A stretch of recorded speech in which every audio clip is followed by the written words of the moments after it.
దేశంలో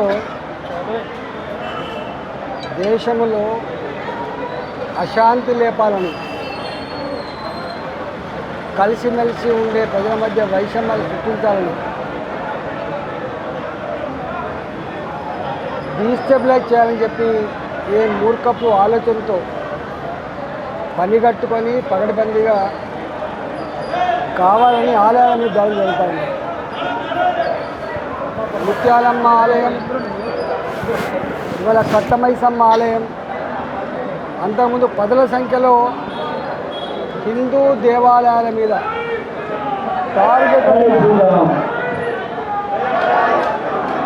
టార్గెటెడ్గా దాడులు జరిగినప్పుడల్లా వీళ్ళు చెప్తున్న మాట ఏంటంటే మత స్థిమితం కోల్పోయిన వాళ్ళు తెలియక చేస్తున్నారు, వాళ్ళ ప్రాంతం వాళ్ళు కాదని అయితే పోలీసులు బుకాయించే ప్రయత్నం చేస్తున్నారో, నేను ముత్యాలమ్మ ఆలయం అప్పుడు కూడా చెప్పిన, ఇదేదో మత స్థిమితం ఉన్నవాడో పరాయి ప్రాంతం వాడు చేస్తున్నది కాదు, ఇక్కడి వాళ్ళ సహకారంతో పగడబందీగా ప్లాన్ ప్రకారంగా కొంతమంది రెచ్చగొట్టడం వల్ల చేస్తున్నటువంటి చర్యలు ఇవి. ఇవాళ ఈ దేశంలో ఉన్న హిందువుల మనోభావాలని దెబ్బతీస్తున్నారు, వాళ్ళ విశ్వాసాల మీద గుద్దే ప్రయత్నం చేస్తున్నారు. ఇది మంచిది కాదు అని చెప్పి చాలాసార్లు ఇవాళ పోలీసులకి ఇక్కడ ప్రభుత్వానికి నేను ఒకటే చెప్పదలుచుకున్నా, వాళ్ళు ఒకవేళ మతి స్థిమితం లేని వాళ్ళైతే, వాళ్ళు ఒకవేళ పరాయి ప్రాంతం నుంచి వచ్చిన వాళ్ళు అయితే, తెలియక చేసే వాళ్ళైతే, వేరే గౌరవించే పూజించేటువంటి వాటి మీద కూడా, పవిత్రమైన స్థలాల మీద కూడా వీళ్ళు చేయాలి.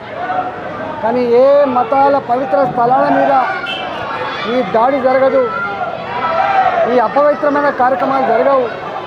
కేవలం హిందూ దేవాలయమే మాత్రమే, హిందువుల విశ్వాసాలమే మాత్రమే దెబ్బకొట్టడానికి మరో సజీవ సాక్ష్యం ఇవాళ కట్టమైసమ్మ.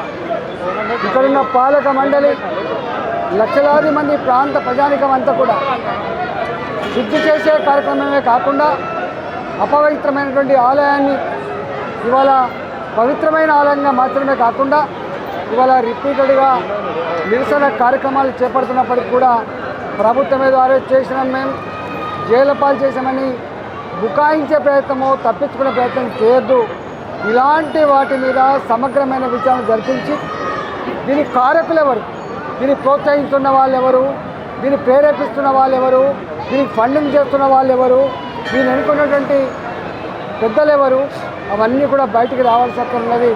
ఇప్పటికే చాలాసార్లు హెచ్చరించినాం, మీరు మరీ హిందువుల గుండెల మీద గుప్తా ఉన్నారు, ఇది మంచి సాంప్రదాయం కాదు, మంచి పద్ధతి కాదు, రేపు జరిగే పరిణామాలకు మీరే బాధ్యత వహించవలసి ఉంటుందని చెప్పి గతంలో హెచ్చరించడం, మళ్ళీ కూడా హెచ్చరిస్తూ ఉన్నాం. పోలీసులు, ప్రభుత్వం దీని మీద పూర్తి స్థాయిలో విచారణ జరిపించాలి, ఇలాంటి వాటిని ఇప్పటి కాకుండా చూడాలి, హిందువుల మనోభావాలను కాపాడాలని చెప్పి ఈ సందర్భంగా ప్రభుత్వాన్ని హెచ్చరిస్తూ ఉంది.